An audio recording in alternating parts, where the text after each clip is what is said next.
Hello to ukulele minstrels everywhere. I wanted to make this quick video to go over some of the principles, some of the foundations of technique that I believe everyone who plays the uke should do every time they pick up their uke. If you do this, you're going to ground yourself in good technique and you're going to develop habits of playing that are going to serve you really well into the long term. So just like brushing your teeth every day, try to do this every single time you pick up your ukulele. But for right now, take a piece of paper out and make sure that you write down what we're covering. Having a practice journal is a powerful thing. I've been keeping practice journals since I was 14 years old, and it's a powerful thing to write something down. It really helps you to remember what you're working on, and also does a lot of magical things to just integrate what you're practicing into your body and into your playing. Step 1, part 1, holding the ukulele. Now, this is how you hold the ukulele. Right? Now, the way you hold the ukulele is actually not too different than hugging it. And so let's go through the principles of that. First, put your feet on the ground. Put them flat on the ground. Take a moment to center. Feet on the ground, your spine is upright. The idea is that you want to bring the ukulele to you, not you to the ukulele. So you're not twisting your back, making your shoulders hunch up, which makes strumming and fingering chords harder to do. So just take a moment to bring the ukulele to you. Next part about how to hold the ukulele is, where do I put my arm?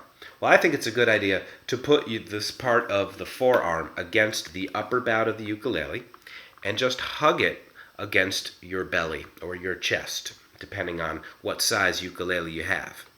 You can let this part, the lower bout of the ukulele, rest on your leg. Or if you have a strap on your ukulele, then you want to adjust the height of the strap so it just hangs at the height where your hands just find it without having to reach up or reach down. Once you establish this, once you're holding it in place with just the weight of your arm, effortlessly holding it up, double check that you have some space between the wrist and the strings. You see that? You don't want to play like this because then you're twisting the tendons. It's hard to strum that way. It can really hurt your wrist. So, once we're established in that and the wrist can move freely, we're ready for part 2. Part 2, how to strum. Now, lots of things to say about this, but just briefly, what we want to do is to begin tapping our feet with a steady rhythm. Are your feet still on the floor? Make sure they are. Tap your toes or your heel. You can tap both feet or one foot at a time. Stay with one foot if you like. What you're going to do is strum the strings downward every time you tap your foot. Now, of course, there's lots of different rhythms and lots of ways to tap your feet and strum, but for now, this is to ground yourself in connecting the feet, your root, with the root of your sound. So begin to count. 1, 2, 3, 4. 1, 2, 3, 4. Okay, my left hand is just holding up the uke a little bit. Most of the weight's on my leg. And I'm strumming with a motion that's relaxed from the wrist. The arm does move a little bit. It moves sympathetically. But moving from the wrist produces a really nice soft sound. Okay, this is different than tensing up the wrist, tensing up the first finger, and jabbing at the uke from the elbow.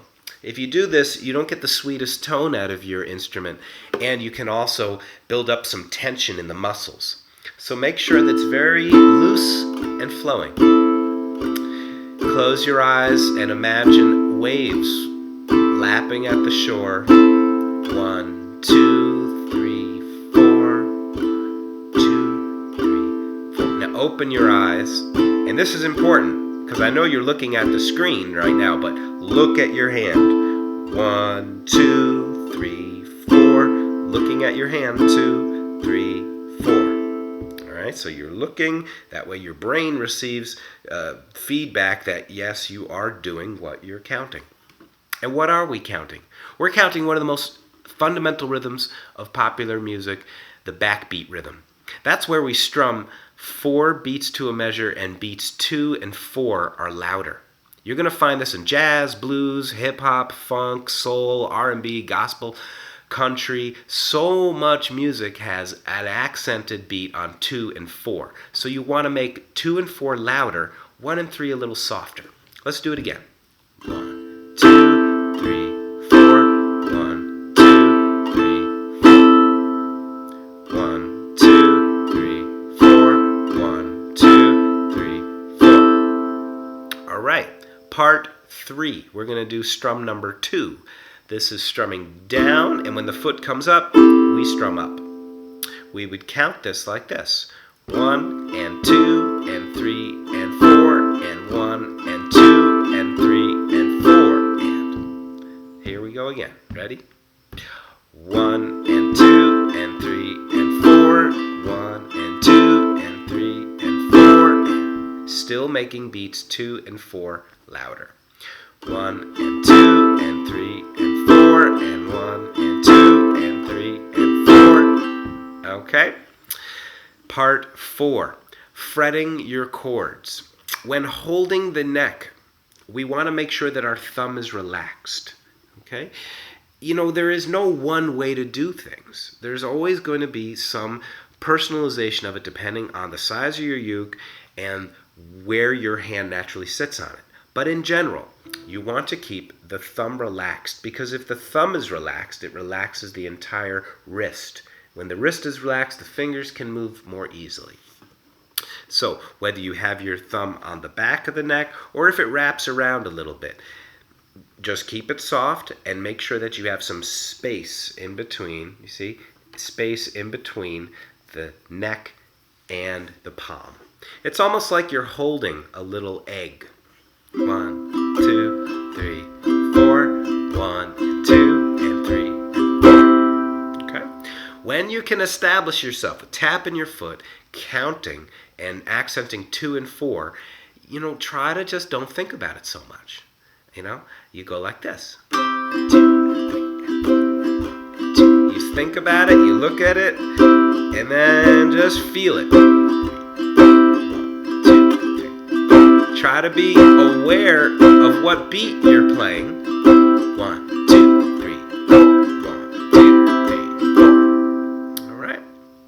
Next chord, we'd play F. Okay. And the final chord, G7. All right. Now we're almost at 10 minutes. I wanted to keep this video under 10, so here's what we're going to do. We're going to play Jamaica Farewell. This is a song where the chord progression never changes. We strum 1 bar of C. A bar is 4 beats long. 1 and 2 and 3 and 4, and then we change to F. 1 bar of F. 1 and 2 and 3 and 4, and then we change to G7 for 1 bar.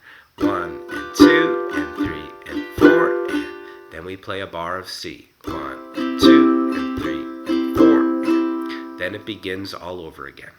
So the chord progression is a bar of C, a bar of F, a bar of G7, and then a bar of C, and then a bar of C, a bar of F, a bar of G7, and a bar of C. Okay, so the chord progression is 4 bars long. There's no need for any written music. Try to liberate yourself from the page. I love written music. There's nothing wrong with it, but try to play just by feeling now. Ready, 2, let's play. 1. Down the way where the nights are gay and the sun shines daily on the mountain top, I took a trip on a sailing ship. When I reached Jamaica, I made a stop, but I'm sad to say I'm on my way. Won't be back for many a day. My heart is down, my head is spinning around. I had to leave my friends in Kingston town. So continue to do this, and it's a great thing to be conscious and aware of your foot tapping. Beats 2 and 4. The wrist is flowing freely. and the thumb is soft. Now this may seem like a lot right now, but just focus on one element at a time. You could spend 1 or 2 chord progressions just focusing on your foot tapping. You could spend another couple of repeats just focusing on the 2 and 4 being louder. You could focus on the thumb. So eventually you integrate it all, and you're playing with this holistic connection of all these different elements, and just feel it. All right? Thanks so much for watching. More stuff to come in the future. I'll see you next Tuesday. Thanks.